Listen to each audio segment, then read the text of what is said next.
Déjenme les cuento que según el portal del INEGI, el camino de la sustentabilidad en México comenzó en el año de 1971, cuando se promulgó la Ley Federal para prevenir y controlar la contaminación ambiental. Hola a todos, bienvenidos a un episodio más de Perspectiva Verde, el podcast.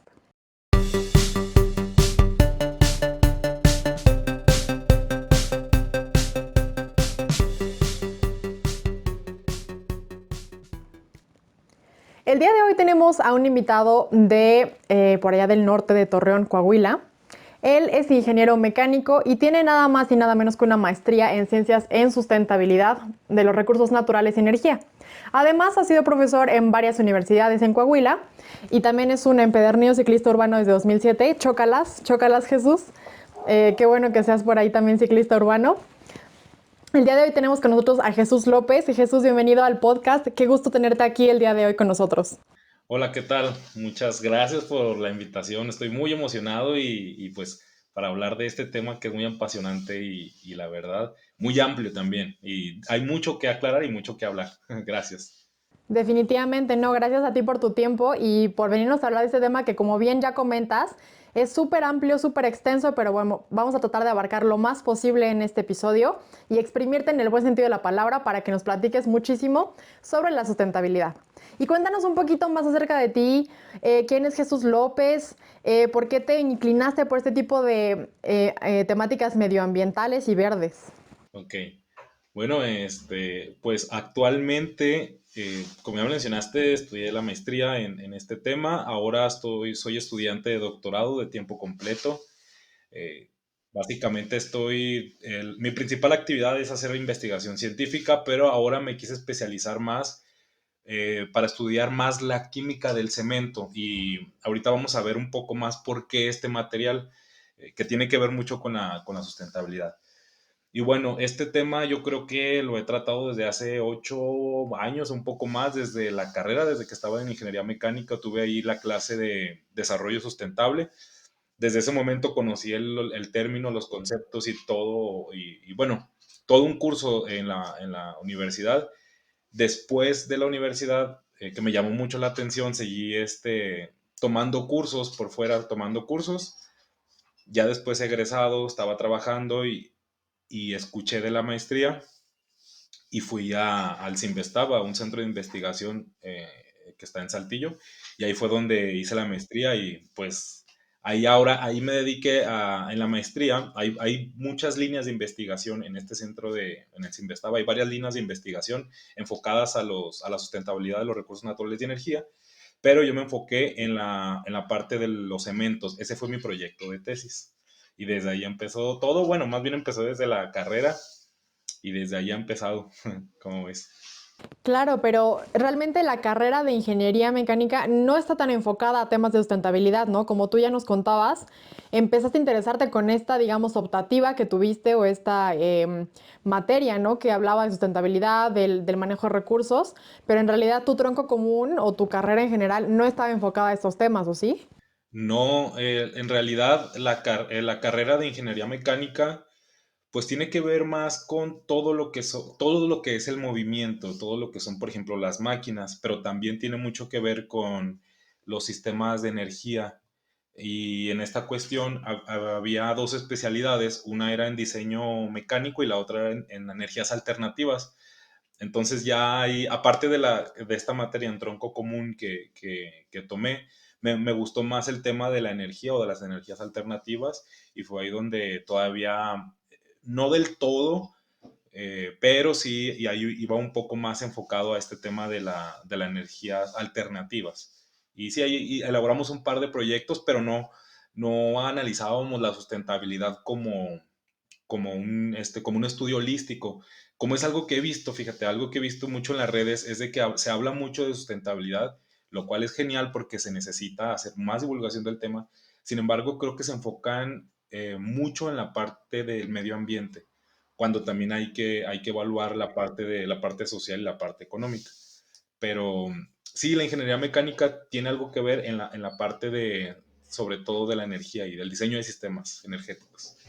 Excelente. Está bien interesante eso que comentas referente a la cuestión de manejar todo como más integralmente, más holísticamente, Porque como bien mencionas, la sustentabilidad no es solamente en el manejo o enfocarse en el manejo de residuos o solamente cuidar recursos naturales, ¿no? Es también como innovar en todo este sentido de las energías y de cómo producir y de cómo seguir haciendo que la economía también fluya, ¿no? Quizás más adelante nos puedas platicar un poquito más pues toda esta sinergia, ¿no? Que se debe dar entre estas tres áreas para que justamente estemos hablando de verdadera sustentabilidad, ¿no?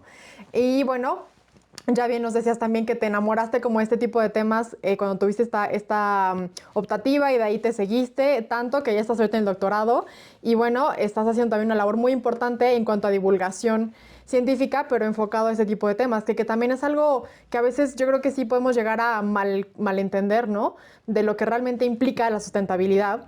Y bueno, poniendo nuestro granito de arena en ese sentido, ¿tú qué nos dirías o cómo nos definirías a la sustentabilidad, Jesús? Muy, muy importante. Yo la sustentabilidad va a ser de forma muy general, pero creo que es un poco menos antropocentrista esta definición. Yo la definiría como la igualdad del bienestar de una manera indefinida para todos los seres vivos. Eh, y no sé si me puedo explicar un poquito más. Un bienestar, el bienestar para todos los seres vivos. Ahí es donde digo que es menos antropocentrista porque no se enfoca nada más en el ser humano, sino en todos los seres vivos, los ecosistemas como un ser vivo, los animales, la flora, la fauna, los microorganismos, las bacterias, todos estos seres vivos que puedan tener la igualdad de la oportunidad de poder tener un bienestar y como lo digo, indefinido, es decir, tanto en el presente como en el futuro. A eso me refiero con la igualdad y en la igualdad de muchas, de todas las opciones y no igualdad de resultados, pero sí la igualdad de alternativas y de posibilidades. También en este sentido, a lo mejor como de dar esa oportunidad o esas mismas condiciones para que todo ser, desde microorganismo hasta seres humanos, animales, flora, fauna, etcétera, se desarrollen en plenitud, ¿no? A lo mejor tendría un poquito que ver con como con esa, por ahí esa hebra. Sí, claro, claro, todos, porque muchas veces, de hecho, y el término nació bueno, fue la primera vez que se usó y fue en inglés en el informe de Brundtland, donde pues se explicó que era un desarrollo que permite satisfacer las necesidades del presente sin comprometer las necesidades del futuro. Pero aquí donde este término se me hace muy sintético me refiero a que fue creado por el hombre y es un poco antropocentrista, pero a fin de cuentas fue el primero que se dio. Pero me gustaría dar un antecedente a esta comisión o a esta reunión. Fue el Club de Roma que en ese mismo año, pero antes del informe de Brundtland de la Comisión de las Naciones Unidas, antes de eso, ellos estaban evaluando y buscando alternativas para la pobreza, para la contaminación, para la desigualdad, para muchas cuestiones que no eran necesariamente ambientales. Es por eso que este tema y este concepto abarca mucho más que el medio ambiente. Pero sí, es a lo mejor algo antropocentrista en un inicio porque fue creado por el hombre, pero pues ahora vemos que estamos en simbiosis con todo el medio ambiente. Somos todo un ecosistema muy complejo. Así es. Y que yo creo que desde aquí empieza la parte que nos decías al principio, referente a ver las cosas, en este caso la sustentabilidad, desde un punto de vista más integral, más holístico, porque totalmente de acuerdo. Estamos interrelacionados con los microorganismos, con la flora, con la fauna, simplemente dentro de nosotros toda la microbiota que habita en nuestro cuerpo es totalmente necesaria, ¿no? Y vivimos en un equilibrio, o se trata de mantener un equilibrio entre ambas especies, ¿no? Pero creo que desde aquí empieza ese punto de ver a la sustentabilidad como desde esta fotografía mucho más grande, más amplia, ¿no? Y ver todo lo que realmente abarca. Y desde ahí también podemos empezar a enfocarnos en diferentes cosas, ¿no? Y hacer el mismo término de sustentabilidad mucho más grande y abarcar pues todas estas áreas, ¿no? Eh, Referente a esto, pues ya nos comentaste la definición que tú tienes un poco más como presente respecto a la sustentabilidad. Y ligada a esta definición, ¿cuáles dirías que son las características de la sustentabilidad, ¿no? Tomando ya obviamente en consideración, perdón, lo que bien nos decías de pensar en este pleno desarrollo de todos los organismos, tanto ahora como en el futuro, ¿no? O sea, pensando un poquito también más allá. Y sí es muy importante esa palabra clave que mencionas de desarrollo. Hay una diferencia entre la palabra crecimiento y la palabra desarrollo. La palabra, por ejemplo, crecimiento sostenido, que los economistas clásicos y neoclásicos usaban mucho, que es que la economía crezca. Por otro lado, el desarrollo se refiere más como a mejorar, no tanto a crecer, sino a mejorar. Entonces, ahí, y en cuestiones de sustentabilidad, una economía no puede crecer más, no puede ser sí, o sea, no puede, es diferente a que crezca la economía o a que se desarrolle la economía. Entonces, si solo crece la economía, como lo hemos visto, incluso el Foro Económico Mundial ha reportado en los últimos años que las crisis económicas que se han presentado en los últimos años se deben principalmente a cuestiones ambientales. Entonces, por un lado, crece la economía, pero el medio ambiente, digamos, tiene ahí una repercusión. Por otro lado, si hablamos de que se desarrolla la economía, puede haber un desarrollo económico, pero con unos indicadores biofísicos, o puede haber el medio ambiente y la sociedad y el bienestar y la desigualdad, a pesar de que se desarrolle la economía, el medio ambiente no sufre repercusiones y la sociedad alcanza un bienestar. No necesariamente el PIB, como es un índice que sí ahí nada más mide el crecimiento, no el desarrollo. Entonces, en este sentido, como bien decías también respecto al desarrollo, sería estar buscando este equilibrio, ¿no? Como en general sucede en la naturaleza, tanto con los organismos como con su ecosistema, con su medio ambiente, de buscar el desarrollo de los organismos, pero que también el medio ambiente donde se están desarrollando no se vea tan mermado, ¿no? Que ya nos hiciste muy clara la diferencia entre crecimiento y desarrollo. Sí, y por ejemplo, hay un artículo muy interesante, no recuerdo si lo publicó Science o Nature, una de las revistas científicas más prestigiadas, donde evalúan las emisiones de carbono desde 1980 hasta esta era, y se ve como en la curva o en el gráfico, en el espectro de estas emisiones de carbono, se observan pequeños, digamos, en tendencias que se reducen, ¿no? Es decir, como picos que caen. Y si analizas en qué años cayeron esas emisiones de CO2 o cuándo hubo menores emisiones de CO2, se observa que fue, por ejemplo, en la gran crisis de Estados Unidos, que fue en la crisis de la Segunda Guerra Mundial, cuando quebró las acciones. En la crisis del 2008 también se observa una caída ahí en las emisiones de CO2, o sea, hubo una reducción en las emisiones de CO2. En la pandemia también hubo una reducción de CO2. Entonces, mientras a la economía le iba mal, al medio ambiente, digamos que se mejoraba. Y en este análisis, en este estudio científico, tienen pues diversas conclusiones o discusiones donde dicen que principalmente se debe que las emisiones de CO2 se redujeron principalmente en pandemia porque hubo una ligera o parcial paro industrial y también hubo una ligera y una reducción ligera o parcial del transporte terrestre, el cual también tiene una implicación muy grande en las emisiones de CO2. Entonces ahí se ve cómo realmente sí está conectado el medio ambiente y la sociedad y la economía. O sea, la sociedad mientras estaba pues no salía, no estaba en una contingencia sanitaria, el medio ambiente al parecer le iba bien con con la reducción de CO2, pero la economía también redujo. Entonces ahí se ve en gran escala cómo hay esta interconexión de la sustentabilidad.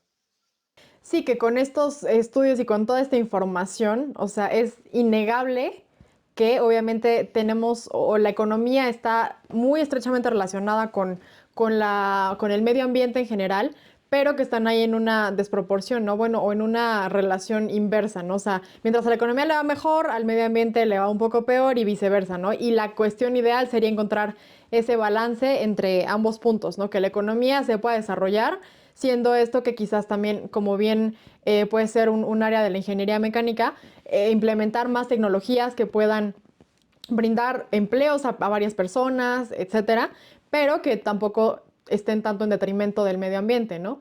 Y esto la verdad es que es bien interesante porque también creo que se liga un poco con la cuestión de que muchas personas aún no creen que el cambio climático está relacionado con los humanos, ¿no? O que no contribuimos al cambio climático.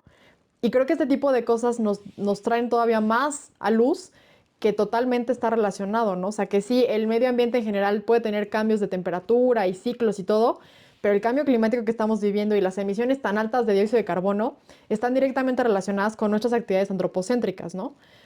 Y no sé, en este sentido, ¿cómo ves o por qué crees que todavía hay esta como resistencia a creer que contribuimos al cambio climático? El, bueno, incluso hay resistencia para personas incluso con con buena posición social, con buenos ingresos. Sin embargo, hay de dos. Yo se lo atribuyo a dos posibles razones. Una, que las personas pueden ser o muy ignorantes o que pueden ser muy cínicas, que puede pasar cualquiera de las dos. Hay personas que son muy cínicas porque a pesar de tener a su cargo millones de ingenieros, de científicos, como lo son algunos personajes que ahorita están en una carrera espacial, se me hace muy complicado que no sepan la repercusión que tiene el medio ambiente. Entonces, pues, tal vez son cínicos porque digamos que tienen una visión un poco más ambiciosa en cuestiones económicas. Y bueno, a pesar de que en el año 2000 se establecieron los objetivos de desarrollo sustentable, apenas hay ciertos gobiernos que ya están eh, llevándolo a juicio, apenas tienen como 2 años, a pesar que desde el 2000 ya sabemos o ya hay estos objetivos del desarrollo sustentable. Totalmente, Jesús. Esto que nos comentas, pues sí, yo creo que son las dos opciones, ¿no? Que existen las dos posibilidades respecto a que mucha gente todavía tiene esta, pues cierta resistencia, ¿no? A creer en que somos contribuyentes activos del cambio climático. Y en este tenor, ¿tú crees que esto sea un impedimento para llegar a la sustentabilidad? ¿O tú crees que sea así como hay un obstáculo o un bache que nos atore un poquito para ser un poco más sustentables? Sí, bueno, al menos en el 2001 la ONU estableció o acordaron los objetivos del desarrollo sustentable, por lo que sí pueden ser metas que sí puedan ayudar siempre y cuando se cumplan, ¿no? A lo mejor, pues no del todo, pero que vayan cumpliéndose en medida de lo posible. Es también algo que nos mencionaban mucho los profesores, los investigadores en las clases. Me acuerdo mucho que decía uno de ellos, hay que ser sustentable en medida de lo posible sin sacrificar el confort. Es decir, tampoco pues vamos a vivir en las cavernas y para, digamos, ya no hacer emisiones de CO2. Sí, se tiene que buscar un equilibrio entre el bienestar social, entre la economía y también el medio ambiente.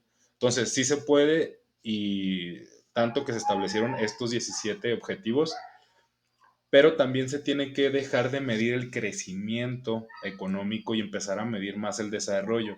Hay que empezar a dejar el PIB como medida de crecimiento y usar por ejemplo, hay uno que se llama el índice de desarrollo humano, que es otro índice que, por ejemplo, mide la educación, la esperanza de vida, el grado académico, el medio ambiente. Por ejemplo, también hay otro índice que se llama el Happy Planet Index, que ese también mide pues la felicidad, pero también incluye el medio ambiente, la economía. Entonces, hay otros indicadores que también nos pueden servir para medir el desarrollo, a diferencia del crecimiento. Y sí, sí se puede, tanto que si hay países que están reduciendo sus emisiones de carbono y manteniendo su desarrollo económico. que es justamente llegar a este equilibrio que estábamos mencionando antes, ¿no? Em, pero como bien también dices, yo creo que una parte muy importante es empezar a poner el foco en lo que realmente es valioso, lo que realmente es importante. Y, por ejemplo, este índice que nos comentas, ¿no? Del desarrollo humano es muy interesante. No sé si hay un reporte de este índice para todos los países o para solamente algunos. Y este tipo de factores se considera, pues son factores muy distintos o un poco más alejados de lo que consideran únicamente el PIB, ¿no? Por ejemplo, y que por muchos años fue justamente el indicador pues de desarrollo, no desarrollo, ¿no? Pero como de bienestar, entre comillas, de los países, ¿no? Y era por lo que se medían De y crecimiento, el ¿verdad? crecimiento, es correcto, el crecimiento. Entonces, es empezar a cambiar un poco también este chip, ¿no? De las cosas y empezar a enfocarnos y a centrarnos en lo que realmente es valioso, que en este sentido totalmente los recursos naturales es de lo más valioso que tenemos, ¿no? Como sociedad y es también, como bien comentabas, saber pues hacer uso de ellos porque tampoco es como que podemos de repente dejar de consumir o producir o hacer o generar empleos para no producir ninguna emisión, ¿no? Porque creo que también esta es en cierta forma, pues, falacia. Ya tú nos dirás si es así o no. Pero ¿tú crees que se pueda hacer 100% sustentable? Sí. Pues la verdad es complicado, la verdad no creo, o sea, no hay como tal un cero impacto. En términos, por ejemplo, de la huella de CO2 o el CO2 equivalente, que el CO2 equivalente es qué cantidades de gases de efecto invernadero están asociadas a un kilo de CO2. Casi todas las actividades del ser humano tienen un impacto ambiental, si no es que todas. Sin embargo, hay medidas que se pueden, digamos, hay medidas para revertir estas, por ejemplo, estas emisiones de CO2 o para revertir el impacto. Entonces, a lo mejor no se puede ser 100% sustentable, pero sí hay medidas para, digamos, revertir o aliviar el impacto. Y por ahí mencionaste algunas cosas. Voy a retomar una que es, por ejemplo, el capital, bueno, que me decías que, o sea, todo lo obtenemos de la naturaleza, cómo vamos a dejar de obtener de la naturaleza? De hecho, es un concepto que los economistas ecológicos, más bien de la economía ecológica, es decir, una economía que no es economía clásica, neoclásica, sino una economía que en su ecuación de económica sí incluye el capital natural, no nada más incluye como en la economía clásica el capital humano, la maquinaria, la tierra y la labor. En la economía ecológica incluyen el capital humano, digo, perdón, el capital natural. Y es que se requiere, o de ahí es de donde nosotros obtenemos de la naturaleza nuestro, es nuestro input, nuestra materia prima para poder después obtener cosas. Entonces, si nos acabamos nuestra materia prima o si cada vez nuestra materia prima, nuestro capital natural es más deficiente, nuestros productos van a ser más caros. Por eso también hay una inflación, por eso ha habido una inflación y crisis. Entonces, pues ahí echarle ganas con los objetivos del desarrollo sustentable. Y también decías ahorita, hay que hacer lo importante. Entonces ahí a lo mejor es un punto de vista antropocentrista, el decir, vamos a satisfacer primero estas necesidades, pero no es del todo así, más bien porque son importantes, vamos a poner énfasis en esto, que es agua, alimentación, el cubrirse, que ya sea construcción o ropa, y energía. Son esas cuatro cosas muy importantes que no es del todo antropocentrista porque las necesitamos y creo que en esas cuatro cosas podríamos poner énfasis de manera sustentable porque son las de mayor extracción intensiva y las de mayor impacto. ¿Cómo ves? Sí, definitivamente es, pues otra vez como buscar este juego entre saber malabarear con las diferentes cuestiones, ¿no? Ya bien también estamos claros en que pues necesitamos de todos los recursos para generar, ¿no? para generar empleos, para generar bienes, para generar productos, para generar servicios. Entonces, en este sentido lo veo un poco como pasa en la química, ¿no? Y en muchas cosas naturalmente. Tienes un reactivo limitante. En este caso, nuestro reactivo limitante son los recursos naturales, ¿no? O sea, son finitos, ¿no? O sea, tienen ciclos que si los excedemos también, como hemos estado haciendo muchos años, ¿no? De estar trabajando como con este déficit, eh, pues va a llegar un punto en el que ya no vamos a poder tener esa reacción, ¿no? O sea, por más que tengamos personal y maquinaria y empresas y un montón de cosas, si no tenemos la materia prima, no hay forma de que podamos transformar eso en también tener una economía que se continúe desarrollando, ¿no? Y bueno, ni qué decir de una sociedad que se pueda sostener, o sea, no es sostenible. Y aprovechando aquí esta coyuntura entre sostenible y sustentable, ¿cuál es realmente la diferencia, Jesús, entre sostenible y sustentable? Ok. Bueno, el término pues viene de la palabra en inglés, ¿verdad? Que en inglés tiene varios sinónimos al momento de traducirlo en español, que en español puede ser sustentar, que puede ser sostener, puede ser apoyar, puede ser mantener. Es decir, habla de digamos, como algo de apoyo, como algo de no dejar que decrezca en inglés. La palabra después ahora en español pues también se utiliza sostenible y sustentable. Entonces, es que la verdad, mira, la verdad en español leo muy poco, no porque no haya mucha información, sí hay, pero la verdad, lo poco que he leído en español es que se refieren a sostenible como aquella acción práctica o ya sea producto o servicio que se puede sostener en el tiempo sin ninguna intervención. Y para lo sustentable se refiere a un conjunto de técnicas y prácticas o elementos que se incluyen en un elemento o en un sistema para poderlo hacer sostenible en el tiempo, hablando de económicamente, socialmente y ambientalmente. Y esa parte de que también eso les quería comentar, de que casi la mayoría de la información que comparto, de lo poquito que puedo hacer de divulgación científica, me gusta mucho leerlo de artículos científicos porque tienen mucho rigor científico, es decir, es difícil poder publicar un artículo científico. No, uno no puede pagar para que a uno le publiquen el artículo científico y de hecho a uno no le pagan cuando ya se publicó. Es decir, entonces la información científica es lo más reciente, lo más nuevo y lo más relativamente confiable de información que se puede obtener, porque no tiene intereses económicos como un reporte, como un libro. No digo que todos sean así, pero no digo que todos los reportes o los libros tengan intereses económicos, pero los artículos científicos difícilmente tienen eh, intereses económicos, por eso me gusta de leer de ese tema.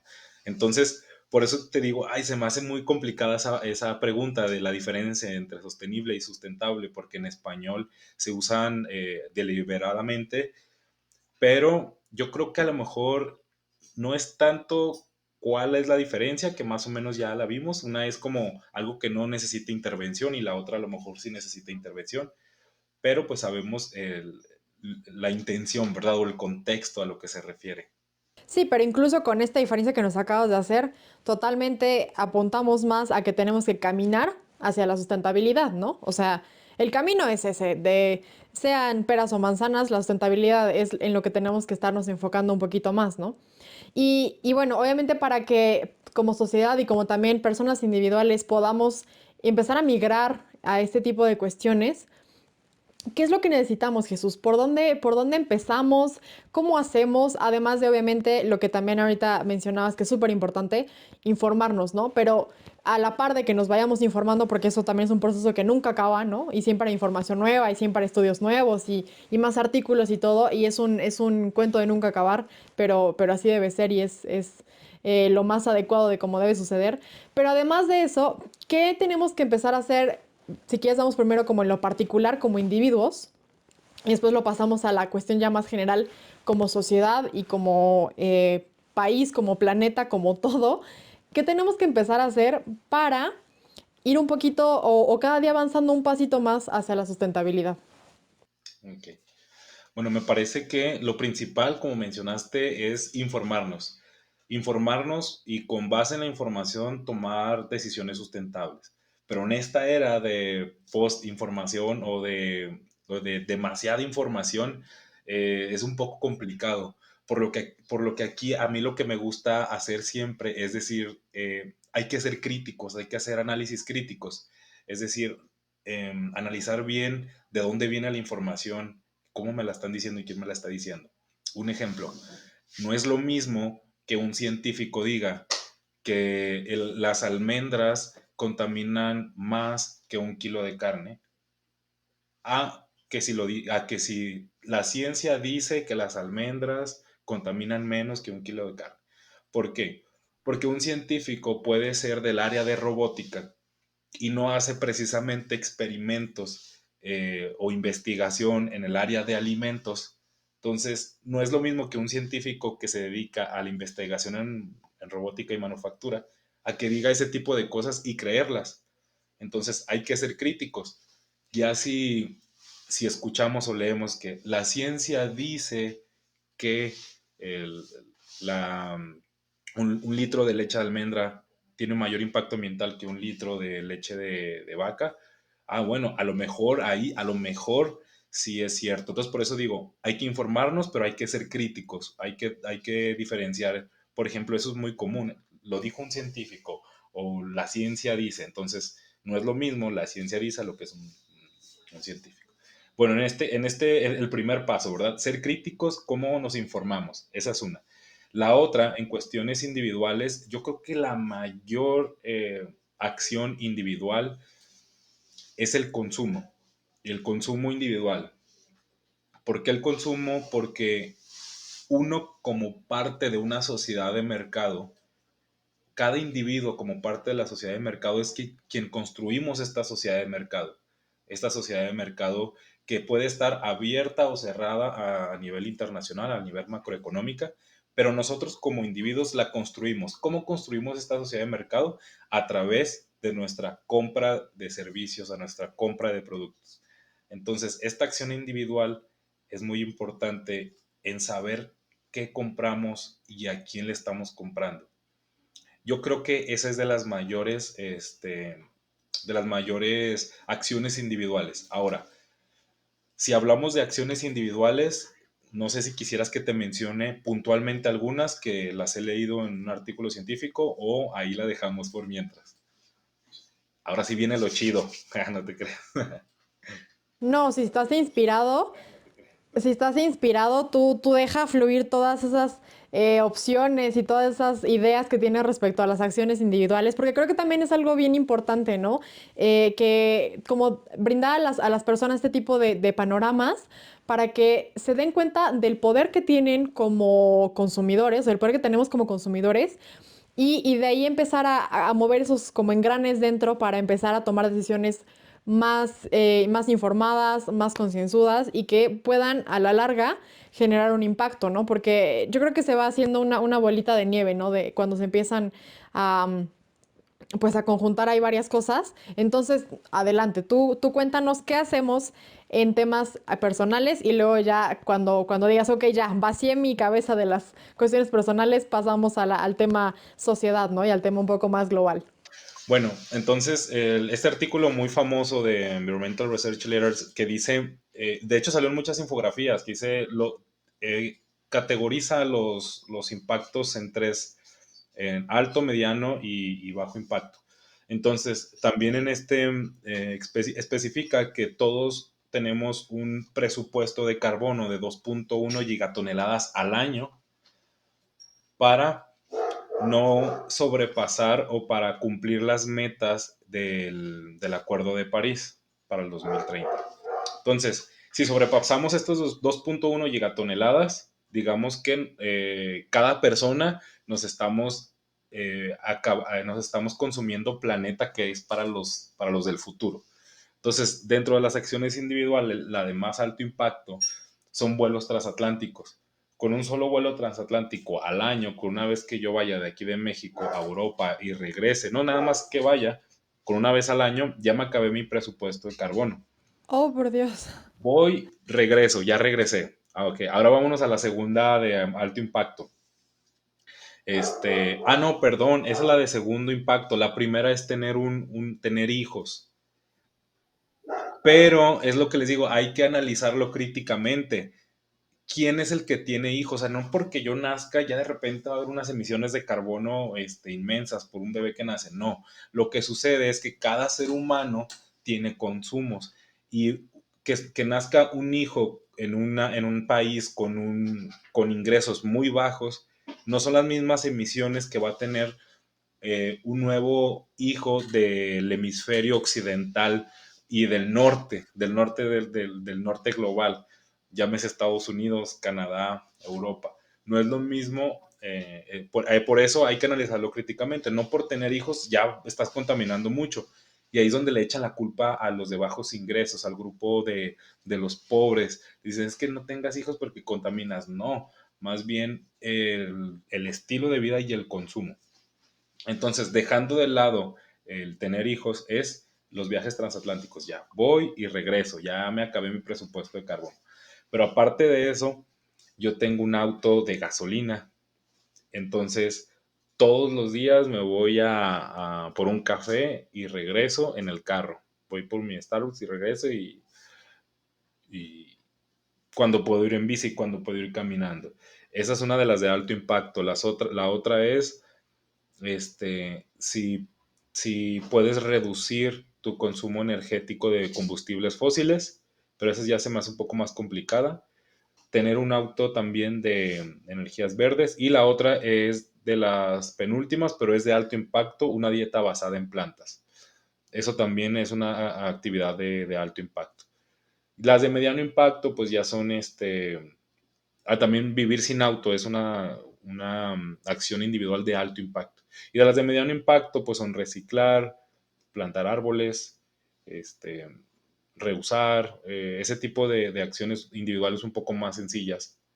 Las otras no son sencillas, de hecho es muy fácil no tener un auto, es muy fácil no viajar, hacer viajes transatlánticos. Este, pero eso son las acciones individuales que la ciencia dice, o el artículo científico nos dice, que son de alto impacto. ¿Cómo es? Híjole, pues sí, como bien dices también, realmente hay mucho que analizar, ¿no? En este tipo de cuestiones, porque obviamente y que es algo que también nos han comentado otros invitados que hemos tenido, ¿no? Una chica, Connie, que está por allá en Suiza, nos comentaba justamente ese tipo de cuestiones, ¿no?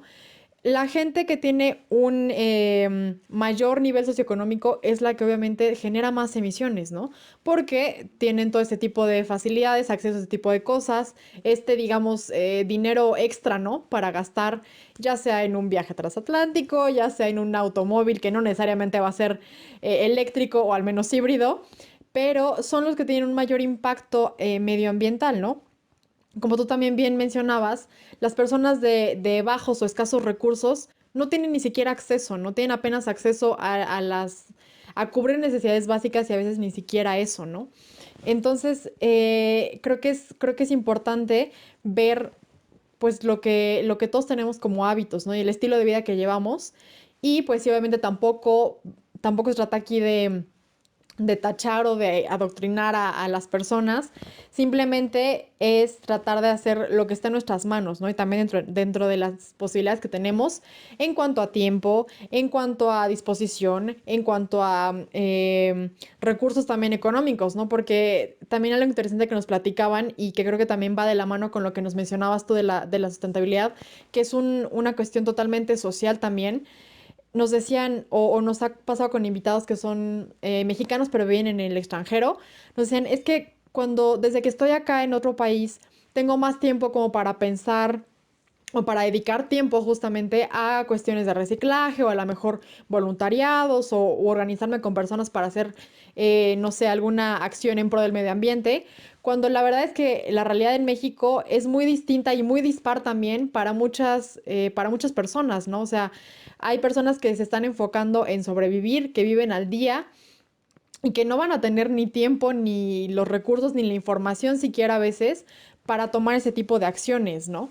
Entonces, creo que aquí algo también complicado en el contexto de los mexicanos es esa disparidad tan grande, ¿no? Y que otra vez volvemos a esta cuestión de cómo se relaciona la economía con los recursos y la sustentabilidad.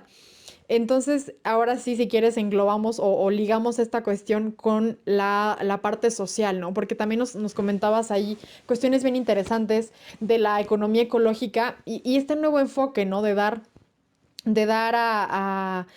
pues, o sopesar diferente las cosas, ¿no? De poner en la balanza las cosas de una manera distinta como se ha venido haciendo hace muchos años ya. Y en este sentido, ¿cómo ves o qué crees tú que se puede hacer como sociedad para empezar a migrar un poco a ese tipo de cosas? Y si justamente también el empezar a migrar a una economía más ecológica pudiera,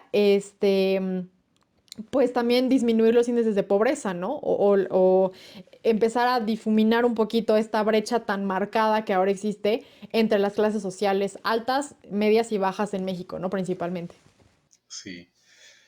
Sí, pues es un tema también muy de mucho análisis. La verdad creo que me falta estudiar más para poder explicar todo lo que me quisiera explicar primero a mí, porque de hecho por eso empecé a estudiar un poco más de economía, porque sentí que no me sentía, que dominaba el tema de la sustentabilidad, porque sentía que me faltaba la parte de economía y la parte de sociedad.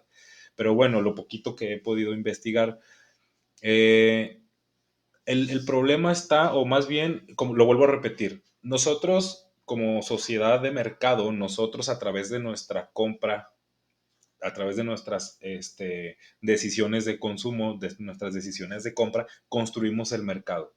¿Cómo lo construimos? A través de a quien más le compras es quien más va a crecer. Entonces, dicen es que las acciones individuales no, sí, sí ayudan, porque es a quien le entregas tu dinero y es a quien estás haciendo poderoso. Y esas personas, el 1% muchísimo ultra rico y el 10% más rico son los que más están contaminando. ¿Quién les da el poder a ellos? Nosotros, a través de las compras que hacemos. Entonces, si nosotros podemos identificar dónde dejamos nuestro dinero, como sociedad del mercado, nosotros vamos a poder deconstruir el mercado. Nosotros lo construimos a través de nuestras decisiones de compra, lo decía Adam Smith, pero ahora un poquito más informados lo podemos deconstruir. Y ahora retomando los estudios de la economía ecológica, una economía ecológica que no digo que el modelo económico capitalista esté del todo mal, porque son las épocas, este momento histórico, que bueno, ahorita ya es un capitalismo tardío, este momento histórico o el capitalismo de oro, fue el momento en que más producción hubo en toda la historia de la humanidad. Es increíble qué tanta producción se alcanzó con el sistema capitalista. Entonces, por esa parte no. También se dice que es el modelo económico que más personas ha sacado de la pobreza. Y eso es cierto. Pero como les digo, hay que analizarlo de un punto de vista más crítico. China, cuando se abrió al mercado, China tiene un modelo económico y se sabe que el Partido Comunista Chino tiene 300 años. China sacó mucha gente de la clase baja y hubo mucha movilidad social a clase media, pero no fue necesariamente capitalismo, o sea, fue un sistema económico abierto al mercado, pero un poco autoritario. Entonces, no fue necesariamente el capitalismo, el modelo económico que sacó más gente de la pobreza, sino que sí fue donde más gente salió de la pobreza, pero fue en China porque es una población muy grande.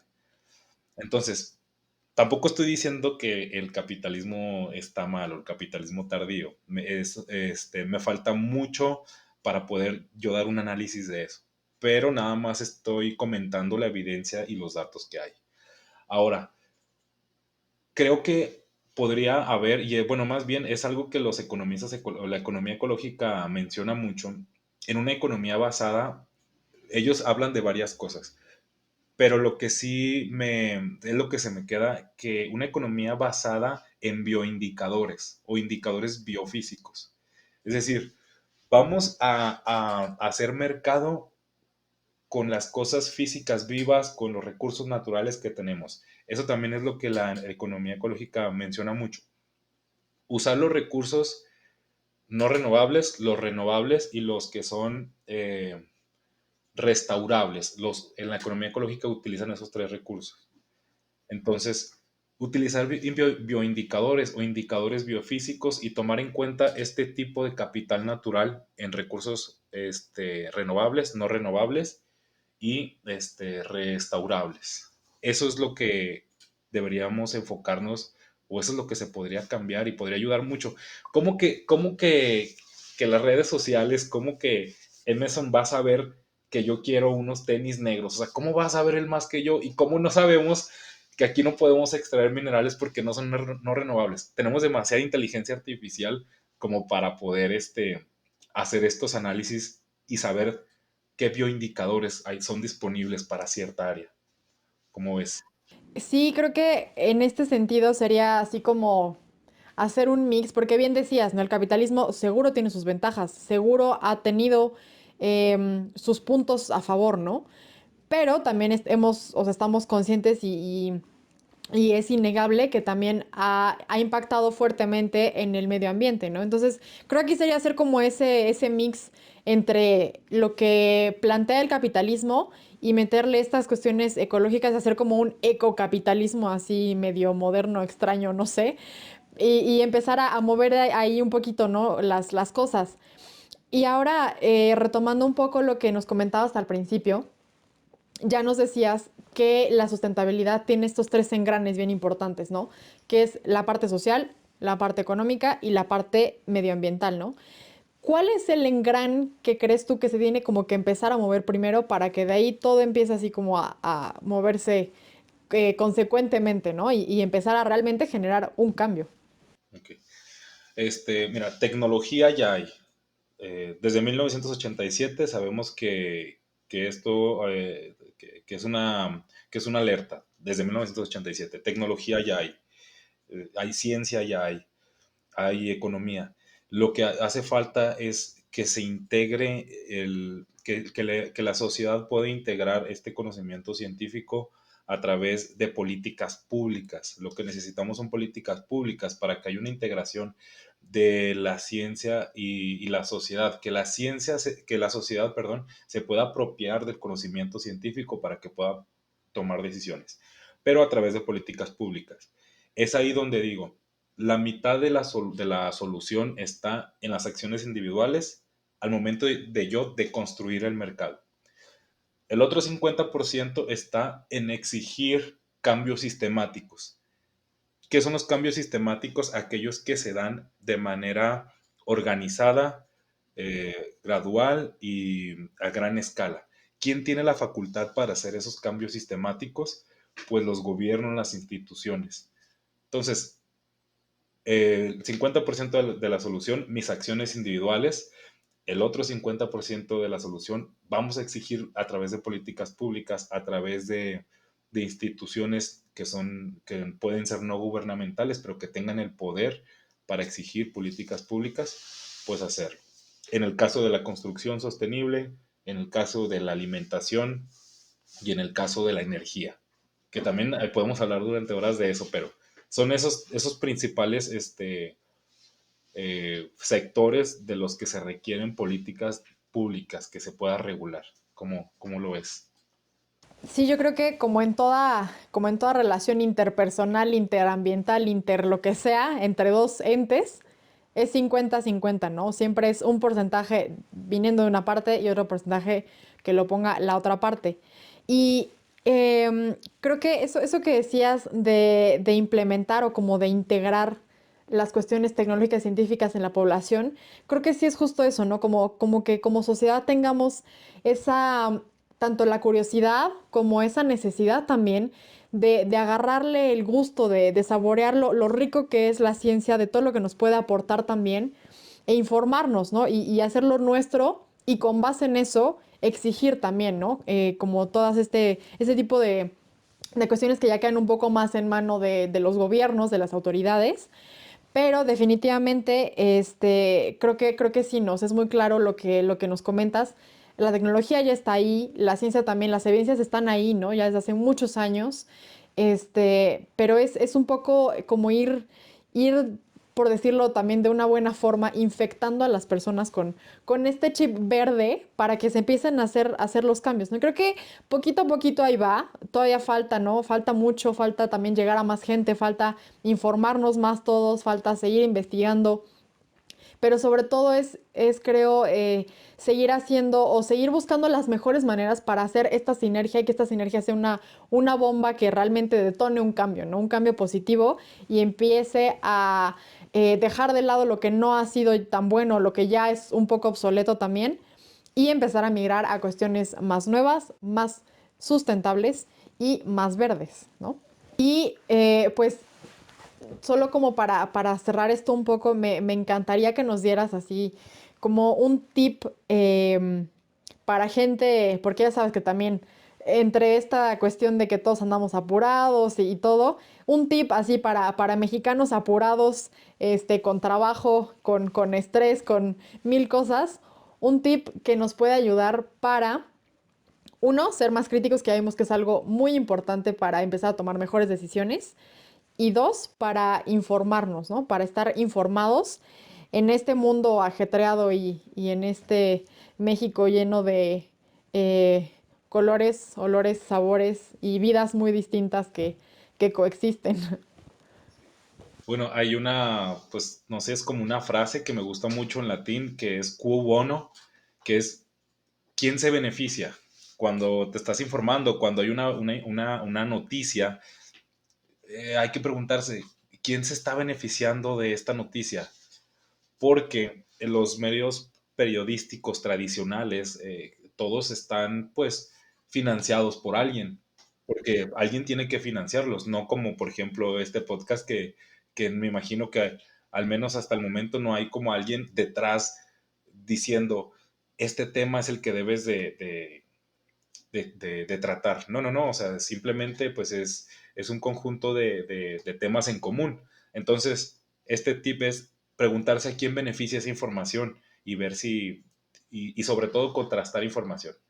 Ver lo que dijo Pepe y lo que dijo Juan y lo que dijo María. Y a ver por qué dicen cosas diferentes y a quién va a beneficiar esta información. Entonces, ¿a quién beneficia esta? Porque pueden ser fake news.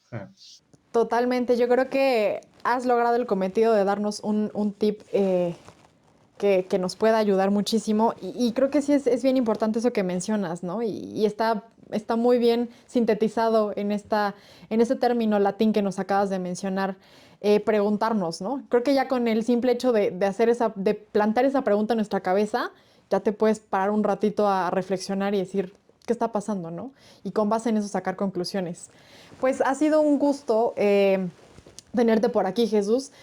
Realmente ya con todo esto que nos platicaste nos damos cuenta que la sustentabilidad es un tema súper complejo, súper grande, súper extenso y yo creo que al menos en mi muy particular opinión, me quedé con muchas ganas de preguntarte muchas más cosas y que nos contaras y nos adentraras así como a las madrigueras de muchos más temas.